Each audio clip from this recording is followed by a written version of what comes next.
Сабырға жетер дос жоқ, ынтымаққа жетер күш жоқ, тыныштыққа жетер бақыт жоқ, денсаулыққа жетер байлық жоқ.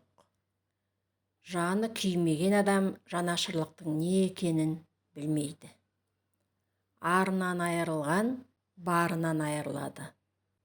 Ең үлкен байлық шүкірлік. Жақсының шарапаты жаныңның жарақатын емдейді.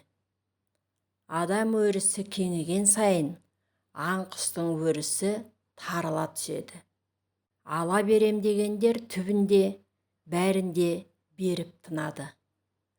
Адамның түбіне жететін көрмеу емес, көре алмау. Күншіл сорлы көре алмай өтеді, сараң сорлы бере алмай өтеді.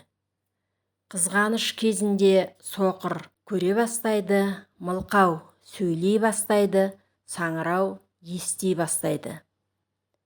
Жаман адам өзі бола алмайды, болғанды көре алмайды.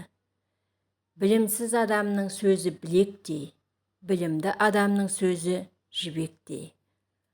Қаламға сырыңды айтпа, апарып қағазға жазады. Жаманға шыныңды айтпа, қопарып жолыңды қазады. Сыйлық қымбат емес, сыйлау қымбат. Қандай адам болса да жаманшылық ойлама, қолыңнан келсе жақсылық істе. Сонда өсесің, өнесің, көгересің. Төмен жанды кемсітпе, не боларын білмессің, іс түскенде басыңа. Жақсы күніңде жаныңнан табылғанды емес, қиын күнде демеген жанды дос сана. Ашушаң адам қауіп айтады, жақсы адам жауып айтады, мықты адам барлық сөзге жауап айтады.